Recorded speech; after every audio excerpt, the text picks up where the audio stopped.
Olá, pessoal. Essa semana é uma semana que a gente vai ter feriado, né? Então, teoricamente, não temos a aula de sexta-feira. Então, essa semana vai ser uma semana um pouco mais tranquila, né? Apesar de que tem as práticas para entregar, né? Tem prática da semana passada e essa semana tem questionário. Então, vou fazer só um vídeo hoje, né, dessa semana aí vai ser só esse vídeo, que a gente vai discutir a estabilidade em lugar das raízes. A gente já comentou um pouco sobre isso na semana passada, né? E lá eu comentei que tem alguns casos que são meio problemáticos, né, que a gente precisa levar em consideração. Então a gente comenta já lá do começo da disciplina, né, essa questão do semiplano esquerdo. É, quando a gente tem os polos, né, no semiplano esquerdo, ele que dá a estabilidade ao sistema. E quando a gente tem polos no semiplano direito, nós temos instabilidade. Então a gente não quer que os polos, né, do nosso sistema de malha fechada caia aqui no semiplano direito, porque a gente vai ter um sistema que vai quebrar, né? A gente vai estragar o nosso sistema porque ele vai ser instável, ok? Então, para o sistema ser estável, a gente já viu, né, que os polos precisam estar no semiplano esquerdo do plano S. Então, a gente precisa encontrar um ganho K que coloque esses polos, né, da malha fechada no lado esquerdo do plano S. A gente não pode escolher Ks que coloquem os nossos polos da malha fechada no plano direito, ok? Então, essa análise consiste basicamente em observar o lugar das raízes e ver como que ele se comporta nesse plano. A gente já viu lá alguns casos, né, que ele pode tender para o lado direito, né? E a gente vai ver também se isso é possível deixar dessa maneira ou não, né? Tem algumas características aí que vão facilitar a gente nessa análise, que a gente vai ver durante essa aula. A gente viu já vários casos, né? Então aqui quando a gente tem três polos reais, a gente tem três assíntotas, né? A gente já viu um caso assim. Aqui a gente tem um polo real e dois complexos, então há uma assíntota aqui, a outra para lá e outra para cá. Então, nesses casos a gente tem, né, ramos aqui, né, que está no semiplano direito. Aqui com quatro polos, pior ainda, né? Que acaba tendo 45 graus e aí depois 90 mais 90 mais 90. Então, pior ainda, quatro polos complexos, eles não se cruzam, né? Mas cada um vai lá para formar os ângulos, né, da mesma maneira. Dois polos reais e dois complexos, né? Cinco polos sem nenhum zero, né? Então, pior ainda. Esse caso aqui a gente já viu também, dois polos e um zero. Então, a gente tem, né, esse encontro deles num eixo real. Um ramo vai para lá e o outro vai para o zero. Que três polos, né, um sendo real, dois complexos e um zero. Então, um ramo se conecta aqui e os outros vão para o infinito, né, a 180 graus. E os outros casos, né? Não vou ficar comentando todos. Esse daqui até é interessante, que é um caso que tem dois polos e dois zeros, né? Ou seja, a gente tem um, um ramo que começa em um polo e termina num zero, e o outro ramo começa no polo e termina no outro zero, né? Não tem assíntotas. A gente não tinha visto nenhum desse tipo ainda, mas é bem legal, né? Então aqui ele tem começo e fim, porque a gente tem números iguais, né, de polos e zeros finitos. Bem, então a gente viu que tem vários casos, né, e principalmente esses casos que levam para o semiplano direito, eles estão conectados, né, estão relacionados ao caso de assíntotas que levam o nosso lugar das raízes para o semiplano direito. Então a gente precisa evitar isso, né? Então a gente vai entrar nesse assunto. Então a gente pode notar, né, que esses lugares da raiz aí vai para o semiplano direito, beleza? O mais comum é quando as assíntotas possuem ângulos que tendem para o semiplano direito. Então veja, é o mais comum, né? A gente vai ver que existem outros casos que não necessariamente é por conta da assíntota que vai para o semiplano direito, tá? E isso a gente vai ver que acontece quando a gente tem uma diferença maior ou igual a 3, né, entre os números de polos finitos e zeros finitos da malha aberta. Isso acontece por conta da nossa formulinha. Então, se a gente olhar para a nossa fórmula aqui, a gente vai ver que se a gente faz com que n menos m, que é essa diferença aqui, né, seja maior ou igual a 3, a gente vai induzir que o primeiro, né, então o k valendo zero, a gente faz o k valendo zero aqui, né, fica só π aqui em cima. Então, quando a gente faz o n menos m, né, sendo maior ou igual a 3, a gente chega na conclusão que o θa, que são o primeiro, né, primeiro ângulo da assíntota, ele vai ser menor ou igual a π sobre 3. Então, veja que ele sempre vai ser menor, né, que esse valor se a gente for aumentando essa diferença. Então, quanto maior essa diferença, né, então 3 ou mais, a gente vai sempre ter ângulos, né, o primeiro ângulo sempre já tendendo ali para a direita, para o semiplano direito. E não é o que a gente quer. Então, se a gente coloca 2 ou menos, o primeiro ângulo sempre vai ser maior que π sobre 2. A gente pode fazer a lógica ao contrário também.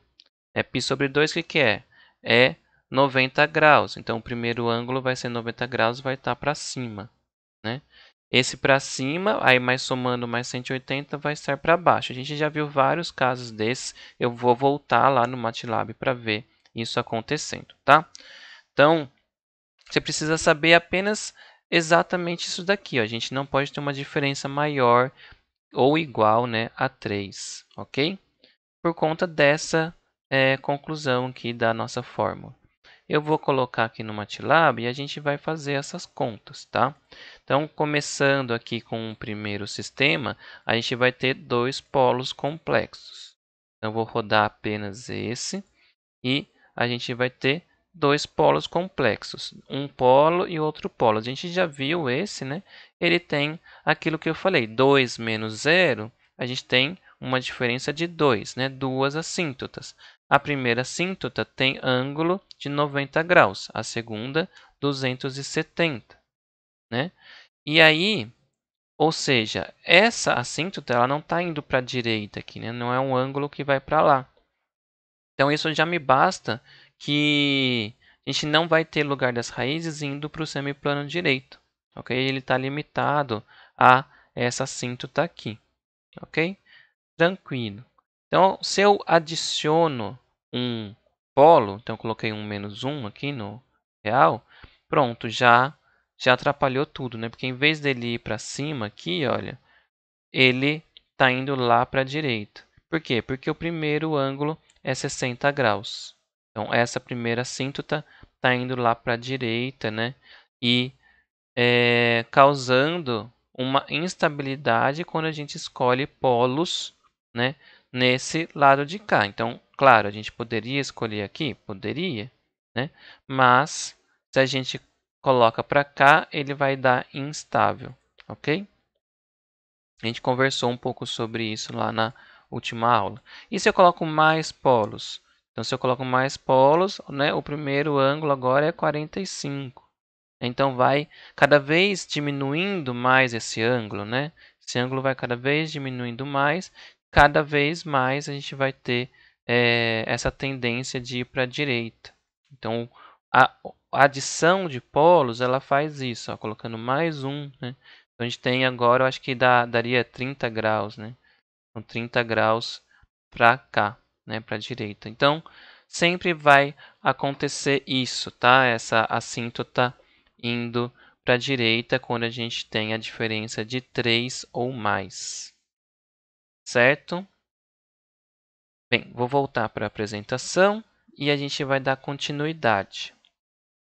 Um outro caso, então a gente viu esse caso das assíntotas, que é o mais comum, né? A gente trabalha sempre com essa possibilidade, a gente tem que eliminar essa possibilidade, né?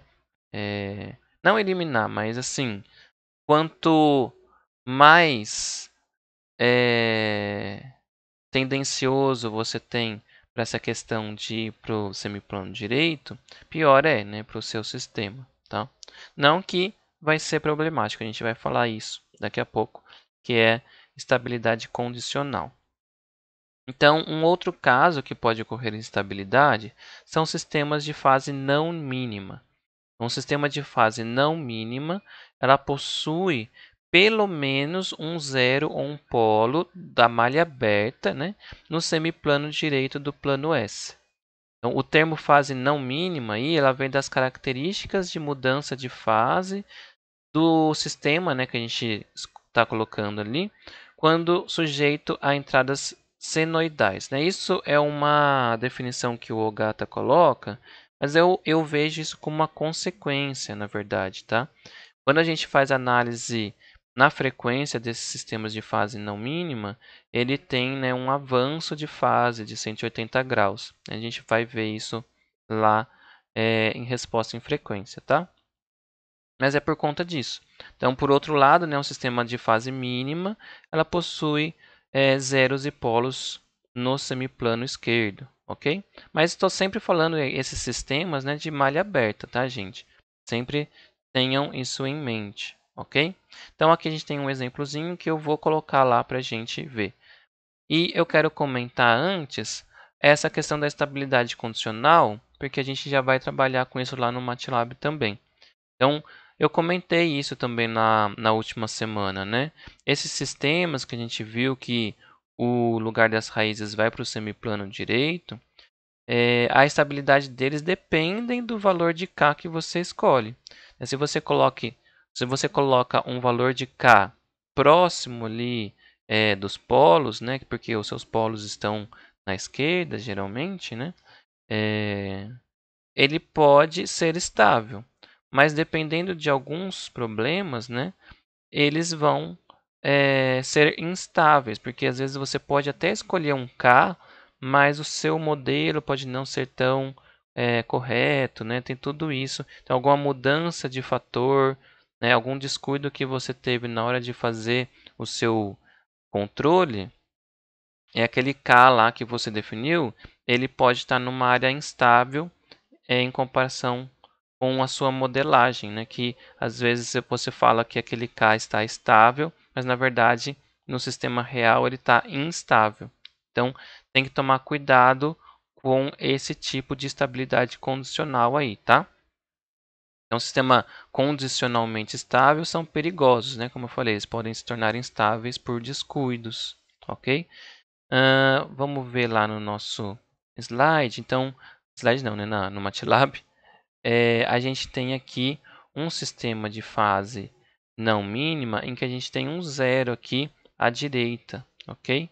Então, nesses ganhos aqui, ó, ganho 100, ele seria instável, né? Mas nesses ganhos aqui, 4 menores, né, mais próximos dos polos, nesse caso aqui, ele é estável, né? A gente tem um sistema estável.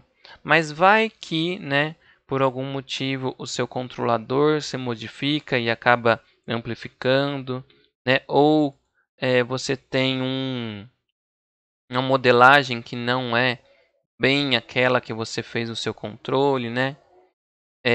Você tem algum distúrbio que acaba modificando, né, alguma dinâmica ali do seu sistema de malha fechada, e aí pode ser que você tenha um sistema instável, né? Então eu vou colocar aqui, né, um ganho 20.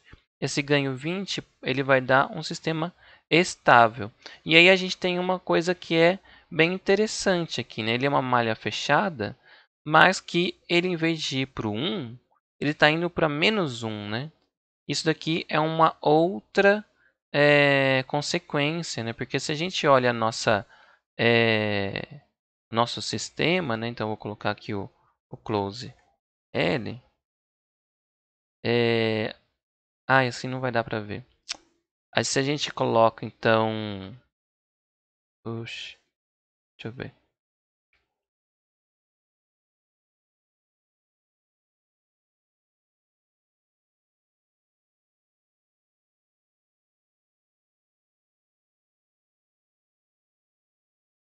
Eu acho que não vai dar pra ver isso aqui, né? Deixa eu fazer o step da malha aberta, peraí. Então, a malha aberta, ela tem essa característica, né? Ela vai para um ganho negativo, ela tem um ganho negativo, né? O G1, deixa eu ver se eu consigo ver aqui. O G1 dá até para ver, né? Ó, ele vai ser o menos 1 sobre 41, né? O menos 1 sobre 41. Essa característica se propaga lá na malha fechada, né? A gente tem um ganho negativo, ou seja, nossa referência está em 1, mas ele está indo para menos 1, na verdade, né? Por conta desse zero invertido aí, né? A gente tem essa inversão, mesmo que ele seja estável. A gente tem essa inversão, né, que tem a ver com a questão do avanço da fase lá, que acaba, né, trocando de sinal, por isso 180 graus, tá? Então tem essa relação. Esse sistema aqui, ele possui essa característica, né? Ele é de fase não mínima, então ele tem esse avanço de 180 graus, que é a mesma coisa que a gente trocar o sinal, né, lá do nosso ganho. Então isso acontece tanto, né, na malha aberta como na malha fechada. Isso daí se propaga para a malha fechada. E aí se a gente coloca, né, se eu voltar aqui, a gente coloca um ganho 100, né, que eu tinha comentado. Então se eu colocar um ganho 100, o que vai acontecer, né, com a nossa malha fechada? Se ela tem polos no semiplano direito, a gente tem um sistema instável, né? Está explodindo aqui, 10 elevado a 27. A gente não quer isso.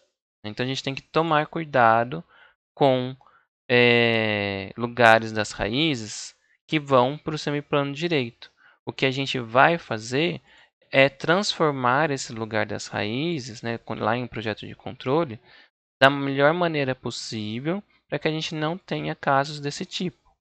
Nesse caso aqui, a gente não teria o que fazer. Por quê? Porque esse zero ele é da própria planta. Então a gente teria que lidar com ele. Né? Tem técnicas para isso, né? Tem outras maneiras a gente fazer. Então aí seria a implementação do próprio controle, né? De verificação se ele está tendo algum distúrbio, alguma coisa assim, e aí teria que desligar. Né? A gente não pode sofrer nenhuma mudança muito brusca. Outra maneira é sempre deixar o mais longe possível da, do eixo imaginário aqui, né? Então, colocaria ganhos bem próximos, bem próximos não, né? Bem próximo desse limite aqui à esquerda, né? Quanto maior o ganho, a gente vai levando para lá um polo e o outro polo vai vindo para cá. Então a gente quer evitar isso, a gente coloca pelo menos um ganho pequeno, suficiente, né, para que a gente fique bem longe do eixo imaginário aí, não tenda aí para o lado direito, né? Essa é uma outra característica que a gente pode se aproveitar, ok? A gente vai falar, né, de estabilidade relativa agora, que é mais ou menos isso aí que eu estou falando. Eu quero ficar longe, né, do meu eixo imaginário, porque mesmo que o nosso lugar das raízes ele seja bonitinho, né? Então vamos pegar um exemplo qualquer aqui, ver se eu tenho um exemplo de lugar das raízes legal. Por exemplo, esse aqui. Esse aqui é bem bonitinho, né? Ele tá bem longe até, né? Ele não vai para lá. Vamos ver se a gente pega um outro aqui um pouco mais. Hum, vamos pegar esse aqui mesmo, tudo bem. Se a gente pega esse daqui, né? Ele está a -4, né? Então, ele está longe do eixo imaginário de -4, certo? Mas esse controle, né, que a gente está vendo, esse lugar das raízes que a gente está vendo, ele é baseado numa modelagem que você fez, né? Ele é baseado em algumas hipóteses simplificadoras que você fez para construir o seu modelo, né? Às vezes o seu modelo, na verdade, era não linear e você linearizou. A gente tem várias hipóteses que pode levar a uma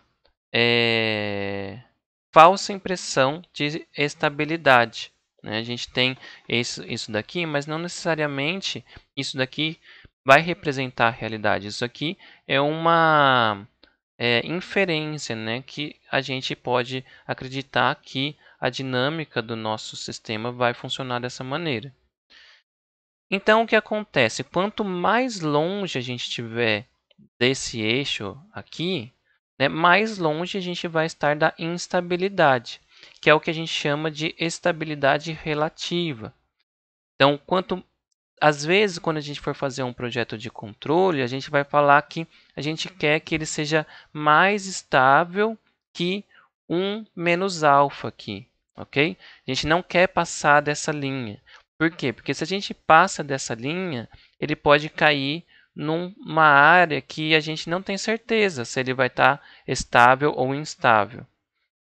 Isso aqui vai acontecer muitas vezes em sistemas que você pode ter ele indo lá, né, o lugar das raízes indo para o semiplano direito, ou que você fez umas simplificações muito grosseiras, né? Às vezes você fala, não, vou fazer mais ou menos assim que vai dar um comportamento ok, né? E você simplificou muito, né? Então você acaba errando na modelagem, né?